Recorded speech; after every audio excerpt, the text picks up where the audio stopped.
Hi friends, welcome to education concept YouTube channel. Friends, మనకి recently central గవర్నమెంట్కి సంబంధించి junior assistant జాబ్స్కి notification release అవ్వడం జరిగింది. సో అయితే ఈ వీడియోలో మీకు నేను ఈ జాబ్ నోటిఫికేషన్ డీటెయిల్స్ అన్ని కూడా ఎక్స్ప్లెయిన్ అయితే చేస్తాను. మీలో ఎవరికైనా సరే ఈ జాబ్స్కి అప్లై అయితే చేసి ఈ జాబ్ గెట్ చేయాలని ఇంట్రెస్ట్ అయితే ఉంటే వీడియోని ఎండింగ్ వరకు అయితే చూసి జాబ్ నోటిఫికేషన్ డీటెయిల్స్ అన్ని కూడా పూర్తిగా తెలుసుకోండి. ఇన్ కేస్ మీకు ఏమైనా డౌట్స్ ఉంటే వీడియో కంప్లీట్ అయిన తర్వాత మీ డౌట్ని కామెంట్ సెక్షన్లో కామెంట్ చేయండి. వీలైనంత వరకు మీ డౌట్ని క్లియర్ చేయడానికి ప్రయత్నిస్తాను. ఎట్ ది సేమ్ టైం ఈ జాబ్ నోటిఫికేషన్ ఇన్ఫర్మేషన్ని మీ ఫ్రెండ్స్కి, ఫ్యామిలీ మెంబర్స్కి షేర్ చేయడానికి ప్రయత్నించండి. ఫ్రెండ్స్, ఈ జాబ్ నోటిఫికేషన్ డీటెయిల్స్లోకి వెళ్తే యాక్చువల్లీ ఇప్పుడు మనం తెలుసుకుంటున్నటువంటి ఈ జాబ్ నోటిఫికేషన్ ఏదైతే ఉందో ఇది మనకి NIT పాట్నా నుంచి రావడం జరిగింది. అంటే national institute of technology Patna నుంచి రావడం అయితే జరిగింది. ఇక్కడ మనం చూసుకోవచ్చు national institute of technology Patna అని చెప్పి క్లియర్గా మెన్షన్ అయితే చేశారు. అదైతే ఇక్కడ మనం క్లియర్గా అయితే చూసుకోవచ్చు.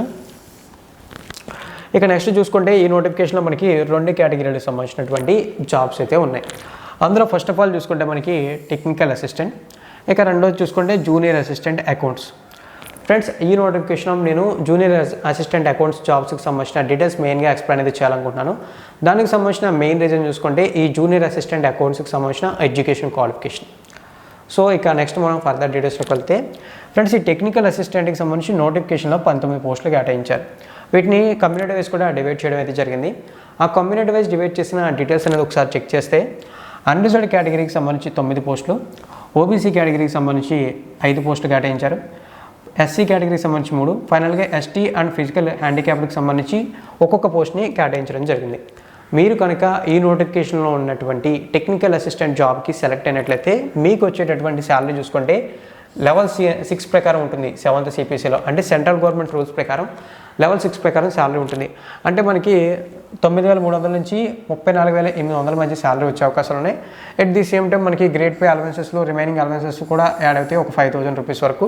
అంటే వీటన్నిటిని బేస్ చేసుకుని మీరు కనుక ఈ నోటిఫికేషన్ ఉన్న టెక్నికల్ అసిస్టెంట్ జాబ్కి సెలెక్ట్ అయినట్లయితే మీకు వచ్చేటటువంటి శాలరీ 35,000 నుంచి 45,000 బిట్వీన్ శాలరీ అయితే వస్తుంది.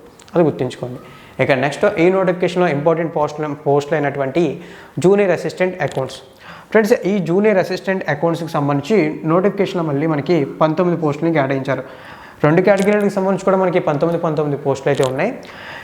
ఈ జూనియర్ అసిస్టెంట్ అకౌంట్స్కి సంబంధించి కేటాయించిన 19 పోస్టుని కమ్యూనిటీ వైజ్ డివైడ్ చేశారు. ఆ వివరాలు ఒకసారి చెక్ చేస్తే అన్రిజర్వ్డ్ కేటగిరీకి సంబంధించి మనకి 9 పోస్టులు, అన్రిజర్వ్డ్ ఫిజికల్లీ హ్యాండిక్యాప్డ్కి సంబంధించి 1 పోస్టు, OBC కేటగిరీకి సంబంధించి మనకి 5 పోస్టులు, SC కేటగిరీకి సంబంధించి 3, ఫైనల్గా ST కేటగిరీకి సంబంధించి 1 పోస్ట్ని కేటాయించడం జరిగింది.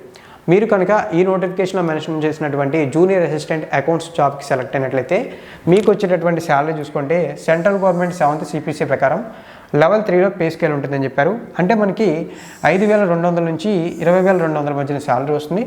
ప్లస్ గ్రేడ్ పే అలవెన్సెస్ అన్నీ చూసుకున్నట్లయితే ఇంకో 2,000 రూపాయలు అడిషనల్గా ఉంటాయి. అంటే టోటల్గా మీరు కనుక ఈ నోటిఫికేషన్లో మెన్షన్ చేసినటువంటి జూనియర్ అసిస్టెంట్ అకౌంట్స్ జాబ్కి సెలెక్ట్ అయితే మీకు వచ్చేటటువంటి శాలరీ చూసుకుంటే 18,000 నుంచి 25,000 బిట్వీన్ శాలరీ అయితే వస్తుంది. అంటే 18,000 to 25,000 బిట్వీన్ శాలరీ అనేది వస్తుంది ఈ నోటిఫికేషన్లో ఉన్న జూనియర్ అసిస్టెంట్ అకౌంట్స్ జాబ్కి మీరు సెలెక్ట్ అయినట్లయితే. ఇక నోటిఫికేషన్లో ఫర్దర్ డీటెయిల్స్ తెలుసుకుందాం. ఫ్రెండ్స్, నోటిఫికేషన్లో ఫర్దర్గా మనకి ఇంపార్టెంట్ డేట్స్ అనేవి ముందుగా మెన్షన్ చేశారు. యాక్చువల్గా ఈ ఇంపార్టెంట్ డేట్స్ అంటే మనకి ఆన్లైన్ అప్లై ప్రాసెస్ ఎప్పుడు స్టార్ట్ అయింది, నోటిఫికేషన్ ఎప్పుడు రిలీజ్ అయింది, అప్లై ప్రాసెస్ ఎప్పుడు కంప్లీట్ అవుతుంది, ఇటువంటి డేట్స్కి సంబంధించిన డీటెయిల్స్ ఇక్కడ చూసుకోవచ్చు. మనకి ఇంపార్టెంట్ డేట్స్ అని చెప్పి క్లియర్గా మెన్షన్ చేశారు.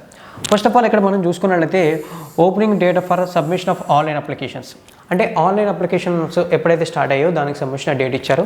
ఆ డేట్ అనేది చూసుకుంటే మనకి లాస్ట్ మంత్ 24వ తారీఖు నుంచి స్టార్ట్ అయ్యాయి. అంటే లాస్ట్ మంత్ ఫిబ్రవరి 24వ తారీఖు నుంచే ఈ జాబ్స్కి ఆన్లైన్ అప్లై ప్రాసెస్ అనేది స్టార్ట్ అయిపోయింది.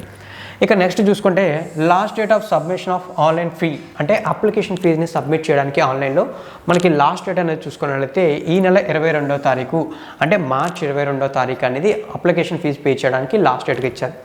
ఇక నెక్స్ట్ చూసుకుంటే మనకి last date for submission of online applications, అంటే అప్లికేషన్ ఫీజు కంప్లీట్ అయిన తర్వాత ఏవైతే అప్లికేషన్ సబ్మిట్ చేస్తామో దీనికి సంబంధించిన లాస్ట్ డేట్ అనేది చూసుకుంటే మనకి ఈ నెల 23వ తారీఖు, అంటే మార్చ్ 23వ తారీఖు అనేది లాస్ట్ డేట్.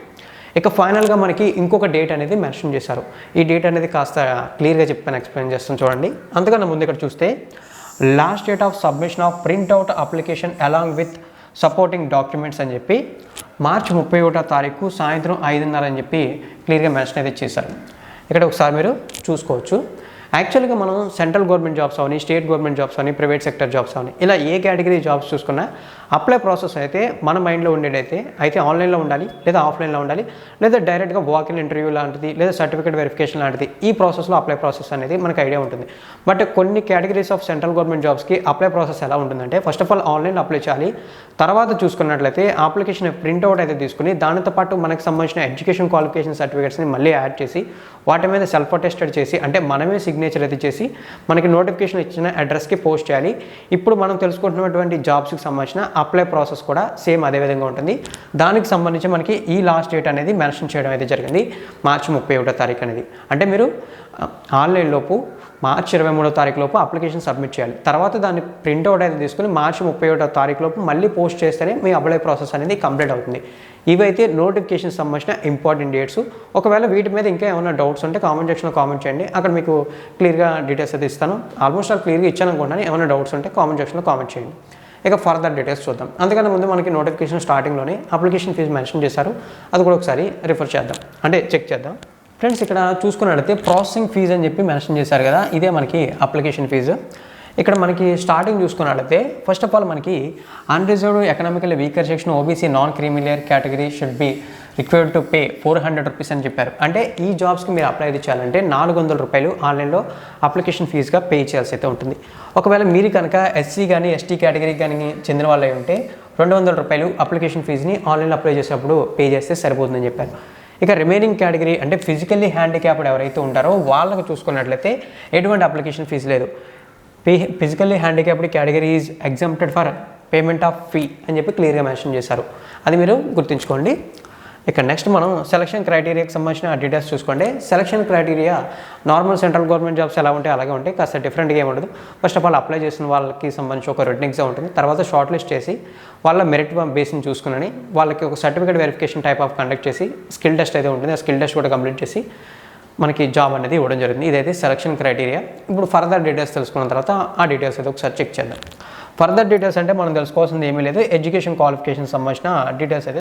ఫ్రెండ్స్, ఇక్కడ మనం ఎడ్యుకేషన్ క్వాలిఫికేషన్ డీటెయిల్స్ చూద్దాం. మనం తెలుసుకుంటున్న పోస్ట్ ఏమో జూనియర్ అసిస్టెంట్. ఈ జూనియర్ అసిస్టెంట్ జాబ్స్ సెంట్రల్ గవర్నమెంట్లో గ్రూప్ సి కేటగిరీలోకి రావడం జరుగుతాయని చెప్పి మెన్షన్ అయితే చేశారు. అలాగే ముందుగా చెప్పుకున్నట్లే టోటల్ నెంబర్ ఆఫ్ వేకెన్సీస్ 19 అంటే 19. ఇక నెక్స్ట్ చూసుకుంటే శాలరీ అనేది కూడా మనం ముందుగానే డీటెయిల్స్ తెలుసుకున్నాం. ఒక 25,000 రూపాయల వరకు శాలరీ వస్తుంది నోటిఫికేషన్ ఉన్న జూనియర్ అసిస్టెంట్ జాబ్కి సెలెక్ట్ అయితే. ఇక నెక్స్ట్ మనం తెలుసుకోవాల్సింది ఏజ్ లిమిట్స్. ఫ్రెండ్స్, మీరు కనుక ఈ నోటిఫికేషన్లో ఉన్నటువంటి జూనియర్ అసిస్టెంట్ జాబ్కి అప్లై చేయాలనుకుంటే మీకు ఉండాల్సినటువంటి మినిమం ఏజ్ అంటే కనీస వయసు 18 ఇయర్స్ అంటే 18 సంవత్సరాలు ఉండాలి. ఇక మ్యాక్సిమం 27 ఇయర్స్ వరకు ఈ జాబ్స్కి అప్లై అయితే చేసుకోవచ్చు. ఇక్కడ మనకి క్లియర్గా 27 ఇయర్స్ అని చెప్పి మెన్షన్ అయితే చేశారు. ఏజ్ రిలాక్సేషన్స్ అంటూ లేవా అని చెప్పి మీరు అడగచ్చు. ఏజ్ రిలాక్సేషన్స్ కూడా ఉన్నాయి, అవి కూడా చెప్తాను. అంతకన్నా ముందు ఈ జాబ్స్కి సంబంధించిన education qualifications and other qualification details అయితే ఎక్స్ప్లెయిన్ చేస్తాను. ఇక్కడ చూసుకోవచ్చు మనకి education qualifications and other qualifications అని చెప్పి క్లియర్గా మెన్షన్ అయితే చేశారు. ఇక నెక్స్ట్ చూసుకుంటే ఎడ్యుకేషన్ క్వాలిఫికేషన్స్లో senior secondary 10+2 from a recognised board with minimum typing speed of 35 words and proficiency in computer word processing spreadsheet. ఇవైతే మనకి education qualifications and other qualification details. అంటే ఇంటర్మీడియట్ పాస్ అవుట్ అయినా ప్రతి ఒక్కరు అప్లై చేయొచ్చు. MPC అవని, BiPC అవని, CEC అవని, హెచ్ఈసీ అవని, ఎంఈసీ అవని, ఇలా ఏ గ్రూప్ అయినా సరే మీరు అప్లై చేసుకోవచ్చు. At the same time other క్వాలిఫికేషన్స్గా మనకి టైపింగ్ అనేది మస్ట్ అండ్ షుడ్గా వచ్చి ఉండాలని చెప్పారు. అది చూసుకుంటే 35 words per minute అనేది టైపింగ్ వచ్చి ఉండాలని చెప్పి మెన్షన్ చేశారు. అలాగే మనకి చూసుకున్నట్లయితే స్ప్రెడ్షీట్, ఎంఎస్ వర్డ్ ఇటువంటివి కూడా వచ్చి ఉండాలని చెప్పి మెన్షన్ అయితే చేశారు. ఆల్మోస్ట్ ఆల్ టైపింగ్ వచ్చిన వాళ్ళందరికీ కూడా ఇవి కూడా వచ్చి ఉంటాయి. ఇవి పెద్దగా పట్టించుకోవాల్సిన అవసరం అయితే లేదు, అది గుర్తుంచుకోండి. ఒకవేళ మీకు రాకపోయినా సరే అప్లై ప్రాసెస్ కంప్లీట్ అయ్యే, రిక్రూట్మెంట్ ప్రాసెస్ కంప్లీట్ అయ్యే లోపు మీరు ఇవి నేర్చుకుని స్కిల్ టెస్ట్ టైంలో మీరు వాటిని ఇంప్రూవ్ చేసుకుంటే సరిపోతుంది. అప్పుడు లాస్ట్లో సర్టిఫికేట్ అయితే సబ్మిట్ చేయాల్సి ఉంటుంది, అది గుర్తుంచుకోండి.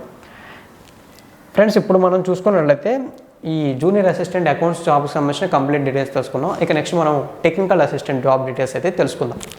ఫ్రెండ్స్, ఈ టెక్నికల్ అసిస్టెంట్కి సంబంధించి మొత్తం మనకి 19 పోస్టులు ఉన్నాయి కదా, వీటిని డిఫరెంట్ కేటగిరీస్గా డివైడ్ అయితే చేశారు. అందులో ఒకటి చూసుకున్నట్లయితే మనకి టెక్నికల్ అసిస్టెంట్ హెవీ స్ట్రక్చర్ అని చెప్పి, ఇక రెండోది చూసుకున్నట్లయితే మనకి technical assistant water resources and hydraulic engineering అని చెప్పి, ఇక నెక్స్ట్ చూసుకుంటే technical assistant power system lab అని చెప్పి, ఇలా డిఫరెంట్ కేటగిరీస్గా డివైడ్ చేశారు. ఒక్కొక్క కేటగిరీకి సంబంధించి ఒక్కొక్క టెక్నికల్ అసిస్టెంట్ జాబ్ని డివైడ్ చేశారు. అయితే మీరు కనుక ఈ జాబ్స్కి అప్లై చేయాలంటే, టెక్నికల్ అసిస్టెంట్ జాబ్కి అప్లై చేయాలంటే మీకు ఎడ్యుకేషన్ క్వాలిఫికేషన్ చూసుకుంటే రిలేటెడ్ కేటగిరీలో బీఈ కానీ బీటెక్ కానీ కంప్లీట్ చేసి ఉండాలి, లేదా డిప్లొమా కంప్లీట్ చేసినా సరే అప్లై అయితే చేసుకోవచ్చు అని చెప్పి మెన్షన్ అయితే చేశారు. ఎటువంటి అదర్ క్వాలిఫికేషన్స్ అంటే ఏమీ లేవు. ఇక అప్లై చేసే క్యాండిడేట్కి ఉండాల్సిన మినిమం ఏజ్ చూసుకుంటే 18 ఇయర్స్, మ్యాక్సిమం 27 ఇయర్స్ వరకు అప్లై అయితే చేసుకోవచ్చు. ఏజ్ రిలాక్సేషన్ డీటెయిల్స్ చెప్పలేదని చెప్పి చాలామంది వెయిట్ చేస్తుంటారు. ఫ్రెండ్స్, ఏజ్ రిలాక్సేషన్ డీటెయిల్స్ కూడా మీకు నేను ఇప్పుడు క్లియర్గా చెప్తాను చూడండి. ఏజ్ రిలాక్సేషన్ డీటెయిల్స్ ఇక్కడ మనకి మెన్షన్ చేశారు. ఒకసారి చూసుకున్నట్లయితే central government norms and rules ప్రకారం చూసుకుంటే ఎస్సీ అండ్ ఎస్టీ కేటగిరీకి సంబంధించి 5 ఇయర్స్ ఏజ్ రిలాక్సేషన్ అయితే ఉంది, నోటిఫికేషన్లో మెన్షన్ చేశారు. ఓబీసీ కేటగిరీకి సంబంధించి చూసుకున్నట్లయితే 3 ఇయర్స్ ఏజ్ రిలాక్సేషన్ ఉంది, ఇది కూడా మనకి మెన్షన్ చేయడం జరిగింది. ఇక నెక్స్ట్ చూసుకుంటే ఫిజికల్లీ హ్యాండిక్యాప్డ్ వీళ్ళకి సంబంధించి 10 ఇయర్స్ ఏజ్ రిలాక్సేషన్ ఉంది, ఇక్కడ మనకి క్లియర్గా మెన్షన్ అయితే చేశారు. అలాగే physically handicapped plus OBC category అయి ఉంటే 13 ఇయర్స్ ఏజ్ రిలాక్సేషన్ ఉంటుంది. అలాగే physically handicapped plus SC ST category అయి ఉంటే 15 ఇయర్స్ ఏజ్ రిలాక్సేషన్ ఉంటుంది, అది కూడా ఇక్కడ మనకి క్లియర్గా ఇవ్వడం అయితే జరిగింది. ఇవి కూడా మీరు ఇక్కడ ఒకసారి చూసుకోవచ్చు. ఫ్రెండ్స్, నోటిఫికేషన్ సంబంధించి ఇంతకు మించి డీటెయిల్స్ ఇవి కూడా నోటిఫికేషన్లో పీడిఎఫ్లో అయితే మనకి ఇవ్వలేదు. కంప్లీట్ డీటెయిల్స్ అయితే ఇవే మీకు నేను క్లియర్గా ఎక్స్ప్లెయిన్ అయితే చేశాను అనుకుంటున్నాను. ఇన్ కేస్ ఏమైనా డౌట్స్ ఉంటే కామెంట్ సెక్షన్లో కామెంట్ చేయండి. అయితే ఎగ్జామ్ సెంటర్స్ ఎక్కడ ఉంటాయి, దాంతోపాటు ఎగ్జామ్ ఏ లాంగ్వేజ్లో జరుగుతుందని చెప్పి డౌట్స్ ఉంటాయి. ఫ్రెండ్స్, ఎగ్జామ్ సెంటర్స్ ఎక్కడ ఉంటాయి నోటిఫికేషన్ మెన్షన్ చేయాలి. అలాగే మనకి national institute of technology Patna నుంచి జాబ్ నోటిఫికేషన్ రావడం జరిగింది కాబట్టి మనకి బీహార్ స్టేట్లో జాబ్స్ అయితే ఉంటాయి. అయితే మనకి సెంట్రల్ గవర్నమెంట్ జాబ్స్ కాబట్టి all over Indian citizens apply చేయొచ్చు. At the same time all over India మొత్తం మీద ఎగ్జామ్ సెంటర్స్ ఇవ్వచ్చు. 2 తెలుగు రాష్ట్రాలకు సంబంధించి కామన్గా హైదరాబాద్ ఎగ్జామ్ సెంటర్ ఇవ్వచ్చు, లేదా మనకి ఆంధ్రప్రదేశ్కి సంబంధించి విజయవాడ విజయనగరం, విజయవాడ వైజాగ్, లేదా తెలంగాణకు సంబంధించి ఓన్లీ హైదరాబాద్, ఇలా ఎగ్జామ్ సెంటర్స్ ఇవ్వచ్చు. అది గుర్తుంచుకోండి. ఎగ్జామ్ ఎప్పటిలాగే అయితే హిందీ లేదా ఇంగ్లీష్ ఈ 2 లాంగ్వేజ్లోనే జరుగుతుంది. ఇవైతే నోటిఫికేషన్ సంబంధించిన కంప్లీట్ డీటెయిల్స్. నోటిఫికేషన్ పీడిఎఫ్లో ఇచ్చిన ప్రతి డీటెయిల్ కూడా మీకు నేను క్లియర్గా ఎక్స్ప్లెయిన్ చేశాను. ఇన్ కేస్ ఇంకేమైనా డౌట్స్ ఉంటే తప్పనిసరిగా కామెంట్ సెక్షన్లో కామెంట్ చేయండి. వీలైనంత వరకు మీ డౌట్స్ని క్లియర్ చేయడానికి ప్రయత్నిస్తాను. అలాగే మరిన్ని ఇటువంటి రెగ్యులర్ జాబ్ నోటిఫికేషన్ డీటెయిల్స్ తెలుసుకోవడానికి మన ఛానల్ని సబ్స్క్రైబ్ చేసి నోటిఫికేషన్స్ కోసం బెల్ ఐకాన్ని యాక్టివేట్ చేయండి. థ్యాంక్ యూ ఫ్రెండ్స్, వీడియోని ఎండింగ్ వరకు వాచ్ చేసినందుకు. ఎట్ ది సేమ్ టైం నా చిన్న రిక్వెస్ట్ ఏంటంటే ఇన్ఫర్మేషన్ మీతో పాటు మీ ఫ్రెండ్స్ కూడా షేర్ చేయడానికి ట్రై చేయండి.